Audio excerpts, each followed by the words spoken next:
पिछले 8 सालों में मोदी सरकार ने कई दावे और वादे किए हैं, लेकिन विपक्ष सरकार की खामियां जनता के सामने लाने का काम बखूबी करता है और जनता की तरफ से सरकार से सवाल पूछता है। ऐसे में अब ओवैसी ने भी एक सवाल किया, जिसका जवाब देकर सरकार फंस गई है।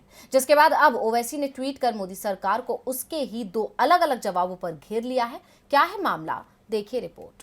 मोदी सरकार जब से सत्ता में आई है, लगातार सबका साथ सबका विकास का दावा करती है, लेकिन विपक्ष सरकार के दावों की पोल खोलता है, जिससे मोदी सरकार बुरी तरह फंस जाती है। और जब विपक्ष सरकार से सवाल करता है तो सरकार या तो चुप्पी साध लेती है या गोलमोल जवाब देकर सवाल से भागती है। और ऐसा ही कुछ हुआ जब AIMIM चीफ ओवैसी ने मोदी सरकार की एक योजना को लेकर सरकार से सवाल किया, जिसका जिक्र आज ओवैसी ने अपने ट्वीट में किया है। साथ ही मोदी सरकार के झूठे दावे की पोल खोली है। दरअसल ओवैसी ने ट्वीट में कहा, मोदी सरकार एक बार फिर झूठ बोलते हुए पकड़ी गई। कुछ अध्ययन का हवाला देते हुए मोदी के मंत्री ने कहा कि उज्ज्वला के 37% लाभार्थी अल्पसंख्यक हैं।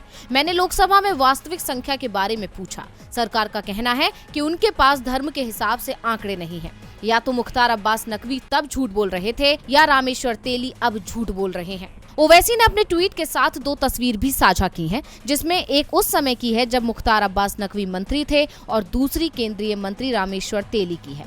नकवी की रिपोर्ट में अल्पसंख्यकों को कितने कनेक्शन मिले इसका जिक्र था, जबकि केंद्रीय मंत्री रामेश्वर की रिपोर्ट में कहा गया कि धर्म के हिसाब से आंकड़े नहीं हैं। यानी ओवैसी के मुताबिक सरकार सवाल से बच रही है क्योंकि उसने अल्पसंख्यकों के लिए कुछ किया ही नहीं है, इसीलिए रिपोर्ट में आंकड़े नहीं हैं। और क्योंकि सरकार इस पर फंस सकती है, इसलिए उसने ये बहाना बना दिया है, जबकि इससे पहले की रिपोर्ट में धर्म के आधार पर भी आंकड़े थे। तो अब अपने ट्वीट के जरिए ओवैसी ने एक बार फिर सरकार के झूठ से पर्दा उठाया है और बड़ा सवाल खड़ा किया है। ऐसे में देखना होगा कि अब सरकार इस पर क्या सफाई देती है। DV लाइव की रिपोर्ट।